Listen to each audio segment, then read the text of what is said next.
श्री महानंद सिंह मिला हुआ है। और मैंने जो पहला सवाल किया था उस सवाल का जो जवाब दिया गया है वो सत्य से परे है महोदय।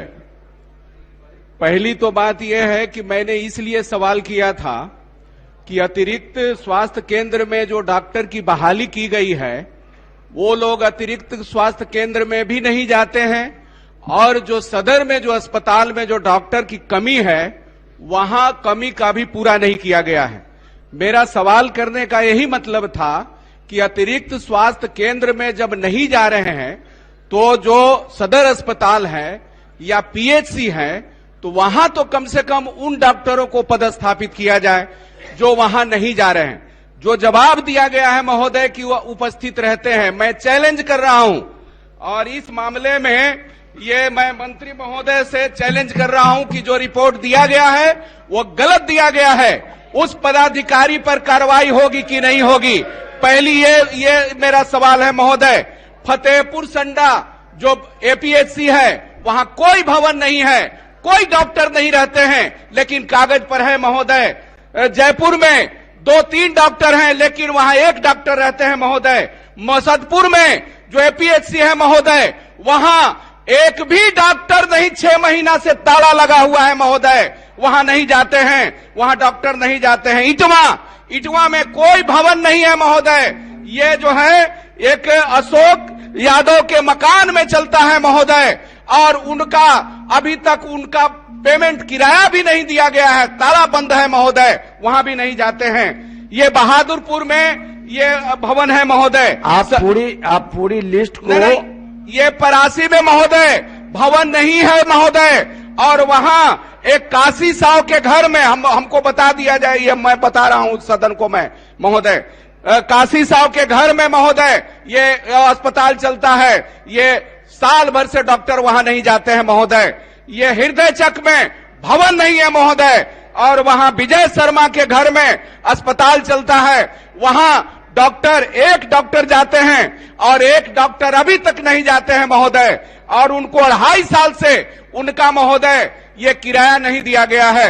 ये जो जवाब दिया गया है वो सत्य से परे है महोदय, ये झूठ जवाब दिया गया है। हम ये मंत्री महोदय से जानना चाहते हैं कि क्या मंत्री महोदय इस जवाब देने वाले वहां के जो पदाधिकारी हैं उस पर कार्रवाई करेंगे? माननीय मंत्री जी, स्वास्थ्य विभाग। अध्यक्ष महोदय, मैं माननीय सदस्य को यह कहना चाहता हूं कि जो भी सूची उन्होंने दी अभी पढ़ी है उसमें 2 चीजों को स्पष्ट कर ले तो अच्छा रहेगा। अस्पताल विभिन्न श्रेणी के होते हैं, स्वास्थ्य उपकेंद्र होता है, अतिरिक्त प्राथमिक स्वास्थ्य केंद्र होता है, फिर प्राथमिक स्वास्थ्य केंद्र या सामुदायिक। एपीएचसी का मैंने अतिरिक्त का सुन लीजिए। मैं अपनी बात कह रहा हूं मानंद बाबू, सुन तो लीजिए। जो सूची उन्होंने पढ़ी है उसको एक बार वो देख लें। यदि एचएससी होगा स्वास्थ्य उपकेंद्र तो वहां चिकित्सकों की जाने की व्यवस्था नहीं होती है, वहां नर्सेज जाते हैं। जैसा महानंद बाबू कह रहे हैं कि हमने एपीएचसी की सूची पढ़ी है, वो सूची मुझे दे दें, मैं उन सारे स्थानों की जांच करवाऊंगा, निदेशक यहाँ डायरेक्टर इन चीफ को भेज के जांच करवाऊंगा और यदि ये बात सामने आएगा कि चिकित्सक 6-6 महीने से नहीं गए हैं तो उन चिकित्सकों को तुरंत कानूनी जो भी उचित कार्रवाई, सख्त से सख्त कार्रवाई होगी वो कार्रवाई मैं करूंगा। और जहां तक किराए की मकान की बात माननीय सदस्य ने की है, राज्य के अंदर जो अस्पताल हैं, चाहे वह स्वास्थ्य उपकेंद्र हो या अतिरिक्त प्राथमिक स्वास्थ्य केंद्र हो, ऐसे बहुत सारे भवन सभी माननीय सदस्य जानते होंगे, सभी के क्षेत्र में होगा।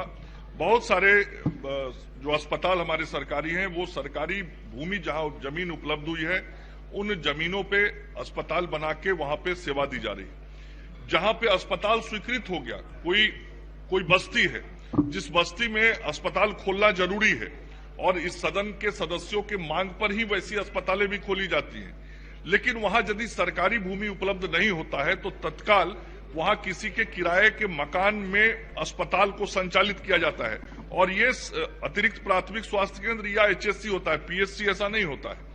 और उन लोगों को भाड़ा दिया जाता है, लेकिन कुछ लोगों का भाड़ा बाकी है। मैंने लगभग पिछले वित्तीय वर्ष में सभी ऐसे बकायेदारों का भुगतान करवाया है। जो वैसे भी किसी बकायेदार की सूची माननीय सदस्य महानंद बाबू के पास हो, वो सूची भी मुझे दिलवा दें।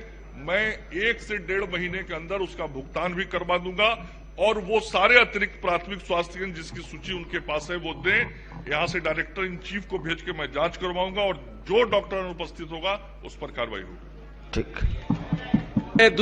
दूसरा जो सवाल था उसमें जो सदर अस्पताल में अल्ट्रासाउंड बहुत दिनों से बंद पड़ा हुआ है, सदर अस्पताल का मैं ये कहा।